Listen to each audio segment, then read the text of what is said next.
Assalamualaikum warahmatullahi wabarakatuh. Kenalkan nama saya Imam Subuhi dengan NIM A1D021211.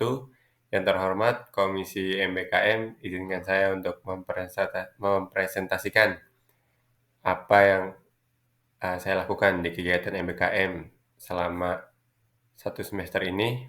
Oke, untuk kegiatan MBKM saya di Taiwan, yaitu berkecimpung di pasca panen pertanian, khususnya pada tanaman padi yang menghasilkan beras. Oke, berikut adalah mata kuliah yang saya setarakan. Yang pertama yaitu ada analisis dan pengaturan pertumbuhan tanaman. Yang kedua ada praktikum pengelolaan tanaman industri. Yang ketiga ada agronomi lanjut. Yang keempat ada praktikum pengelolaan tanaman lahan marginal. Yang kelima ada survei, morfologi, dan klasifikasi tanah. Yang keenam ada budidaya tanaman hias dan obat. Yang ketujuh ada teknologi pasca panen. Yang kedelapan budidaya tanaman sayur dan buah. Yang kesembilan praktikum produksi benih. Jadi saya di semester 5 ini saya mengambil kepeminatan agrohortikultura begitu. Oke. Berikut adalah tahapan-tahapan pasca panen yang dilakukan di pabrik milik PT Yuda Enterprise. Yang pertama itu ada drying, yang kedua ada low temperature storage facility, yang ketiga ada rock shift, yang keempat husk grinder, yang kelima separator of spy gravity, yang keenam ada brown rice grinder, yang ketujuh polishing, yang kedelapan color sorting, dan yang kesembilan packaging. Oke, mungkin dari drying, uh, dari ke 9 komponen ini, selama satu semester ini saya sudah mempelajari yang pertama ada drying, lalu ada packaging begitu. Karena pekerjaan di pabrik itu bagaimana banyak-banyaknya kita memproduksi, jadi banyak kegiatan yang memang dilakukan secara berulang gitu. Untuk yang pertama drying yaitu pengeringan. Jadi ketika masa panen telah tiba di Taiwan, masa panen padi khususnya, PT atau perusahaan akan membeli padi basah dari petani, kemudian akan dikeringkan di pabrik begitu. Lalu yang kedua tuh low temperature storage facility. Ini maksudnya adalah penyimpanan padi kering. Ketika padi sudah dikeringkan, itu penyimpanan dilakukan dengan suhu sekitar 15 derajat. Tuh. Lalu yang ketiga yaitu ada raw shift. Raw shift itu penyaringan kasar gitu. Jadi nanti kalau udah ditaruh diletakkan, maksudnya disimpan dalam suhu dingin, suhu 15 derajat, nanti bakalan tetap disortir atau disaring, tapi saringnya yang kasar gitu. Kemudian yang keempat tuh ada husk grinder atau pencopotan kulit padi, lalu yang kelima ada separator of SP gravity. Ini maksudnya adalah memisahkan antara bulir padi atau bulir beras dengan sekamnya, gitu. Nah, lalu yang keenam nih, brown rice grinder. Brown rice grinder ini adalah padi yang sudah coplok, bukan coplok, yang sudah lepas dari kulitnya, itu warnanya masih agak kecoklatan gitu. Dan itu bakalan diputihkan. Nah, yang ketujuh ini polishing. Polishing itu kayak tahap eh, akhir supaya jadi beras gitu. Nah, yang ke-8 ini ada color sorting. Color sorting, oh ya, di pabrik ini juga nggak cuma beras putih memproduksinya, tapi juga ada beras coklat gitu atau beras merah. Nah, ini ada color sorting, maaf. Yang kesembilan, yang terakhir itu ada packaging. Ya, packaging adalah kegiatan yang paling sering kami lakukan belakangan ini. Packaging itu terdiri dari eh, memasukkan beras ke kemasan, lalu memasukkannya ke kardus, gitu. Oke, selanjutnya ini adalah salah satu kegiatan yang saya lakukan di pabrik, gitu. Yaitu memaintenance mesin pengering padi.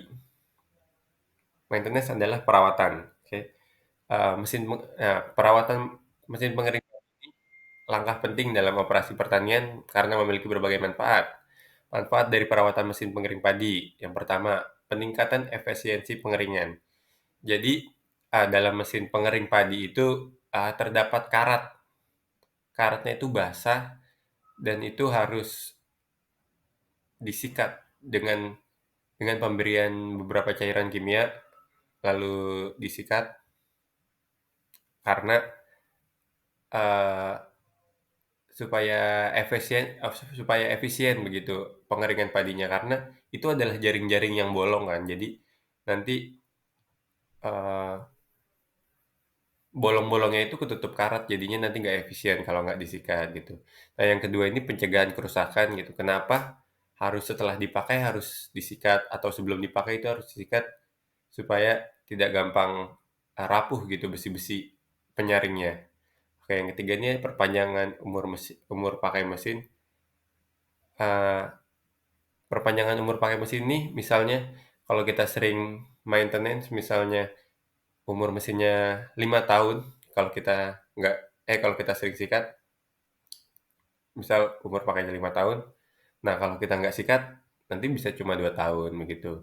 Yang keempat, menjaga kualitas hasil. Nah, karena karetnya ini ada basah-basahnya juga, jadi tidak mungkin, eee, nanti bakalan mengotori hasil pengeringan padi begitu. Yang kelima ada meningkatkan efisiensi energi. Nah, pengaruh energi dalam maintenance ini yaitu kalau misalnya biasanya kita suhu, eee, 80 derajat atau 70 derajat dalam pengeringan, nah kalau karat ini nanti bisa lebih lebih harus harus lebih panas gitu karena karat ini, eee, menghambat menghambat panas begitu. Lalu yang keenam, memastikan kepatuhan terhadap standar dan peraturan berlaku. Nah, SOP dalam pengeringan ini salah satunya adalah maintenance, begitu. Jadi dengan merawat mesin pengering padi secara teratur, dapat mengoptimalkan kinerja mesin dan menjaga keberlanjutan operasi pasca panen. Lalu ini yang kedua yaitu packing beras. Nah, packaging. Nah, di lokasi MBK saya ini memproduksi beras dengan kemasan plastik kecil, yaitu bukan 0,5, mohon maaf salah tulis, tapi harusnya 0,6 kilo atau 600 gram, sampai dengan karung besar, 20 kilo sampai 30 kilo lagi. Nah, pengemasan pengemasan di sini, di pabrik ini divakum. Pengemasan vakum adalah sistem pengemasan hampa udara di mana tekanannya kurang dari 1 atm dengan cara mengeluarkan O2 dari kemasan sehingga memperpanjang umur simpan. Oke, menurut Astawan 2004, dalam Rahman et al. 2018, beras yang disimpan lama dalam kondisi yang tidak tepat akan mengakibatkan kerusakan seperti tumbuhnya kapang pada beras. Serangan hama gudang mampu menyebabkan beras berbau apek, menggumpal, dan mengalami perubahan warna menjadi kuning kecoklatan.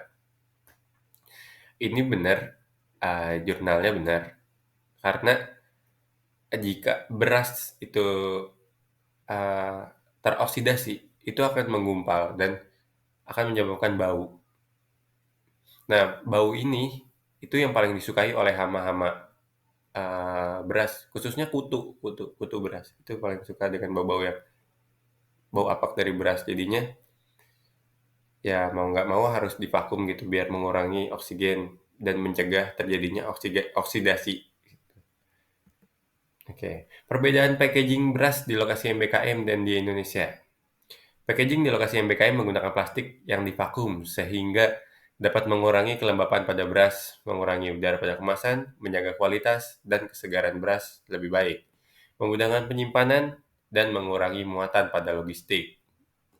Oke, mengurangi muatan pada logistik ini maksudnya misalnya beras 1,5 kilo dibuat dalam satu plastik, satu kemasan, dimasukkan dalam kardus.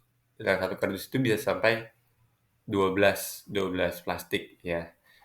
Nah, 12 plastik dalam satu kardus itu kan efisien kan dibanding dengan misalnya 1,5 kilo tapi nggak divakum gitu. Jadinya ada udara yang mengisi ruang jadinya agak sia-sia gitu ruangnya. Jadi mumpung divakum jadinya padat dan pengirimannya tuh bisa lebih banyak gitu, kardusnya bisa lebih banyak gitu dengan adanya vakum. Nah, pengawasan vakum menurut Colby et al. Tahun 93 yaitu dengan keterbatasan kandungan oksigen dalam suatu lingkungan melalui pengurangan konsentrasinya atau penghilangan seluruhnya. Dengan ketiadaan udara dalam proses penyimpanan, maka kerusakan akibat oksidasi dapat dihilangkan sehingga kesegaran produk akan bertahan 3 sampai 5 kali lebih lama daripada produk yang disimpan dengan non-vakum. Sebenarnya di Indonesia ada beberapa yang divakum, tapi vakumnya tidak sampai sebegitu ketat dan rata-rata di Indonesia penjualan beras masih dalam bentuk karung atau eceran dari karung tersebut, begitu.